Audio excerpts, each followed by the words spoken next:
Chapter 53. The man who guided me did not speak as we moved along narrow alleys and lanes. Never once did we set foot on the main street. But once, when we heard the watch approaching, he slipped into an alcove. Breathlessly, we waited until they passed. It was then I said, "I need you to take me to the White Stag tavern." "I was told to bring you to the walls," he said. "Show the place to me, and I'll trouble you no more, and I'll pay you," I said, holding out some pennies. He put out his hand, which in the moonlight showed me he had but 3 fingers. I dropped the coins. For a moment he seemed to weigh the money. "It's not far," he said, and limped away. After passing through a warren of muddy lanes, we came to the head of a dark alley. "There," the man said, pointing. No light came from any building. "Where?" I asked. "That building." He gestured to the head of the alley and a narrow structure 2 stories high.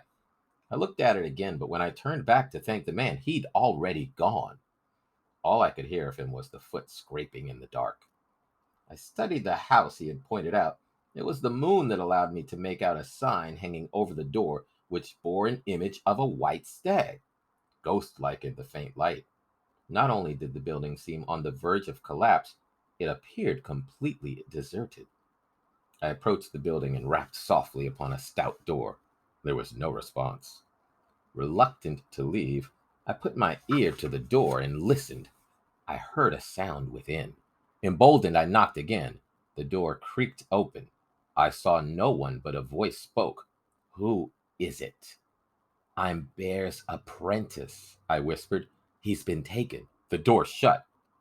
I put my ear to the door again. I was sure I heard voices. Perhaps, I thought, they were discussing what to do. The door reopened a bit. "What's your name?" I was asked. "Crispin." "Come," someone said, even as the door swung open wide enough for me to slip within. I looked around. A small candle provided little light amidst the shadows. The room was not unlike the Green Man's, but smaller, with fewer tables and benches. I could make out 5 men. Their faces were indistinct, partly hidden with cowls, making it clear they did not wish to be recognized. Still, I had a vague sense that at least some of them were those who had gathered in the shoemaker's house earlier in the day.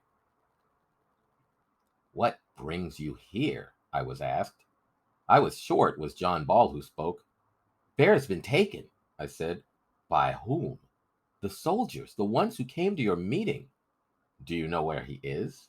"He was brought to the Furnival's palace." "Are you sure?" "I saw him dragged in." "God have mercy on his soul," someone else said. "They'll torture him," said another. "They'll make him give our names." "He doesn't know them." "He won't inform on you," I said. "I'm sure he won't. He's too strong for that. He'd rather die." "Braver and stronger men than Bear succumb to pain," said one of them. "And he's grown weak," the man I thought was John Ball said.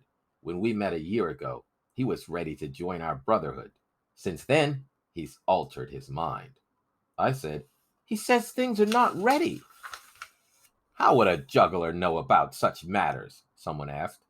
"The man's a spy," John Ball said. "It's his business to know." To hear the revelation was to know that it was true.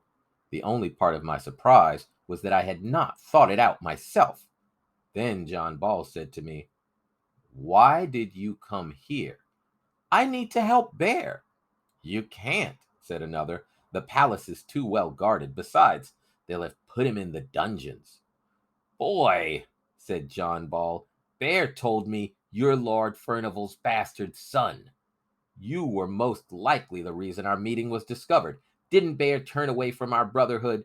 How can we be certain of your loyalties? If you had any sense, you would be gone by now." "It was I who warned you before," I said, "and it was Bear who helped you escape." There was some uneasy shifting about by the men. "He's lost his way," John Ball said angrily. "We can't endanger ourselves any further." There were some low, if indistinct, murmurs of assent. I said, "Can someone at least guide me to the square?" "What do you think you can do?" "I can't abandon Bear," I said. "If it's true who you are, they probably took him as bait," said someone. "For you, You're doing exactly what they want. I have to try. One of the men came forward. I'll bring you close.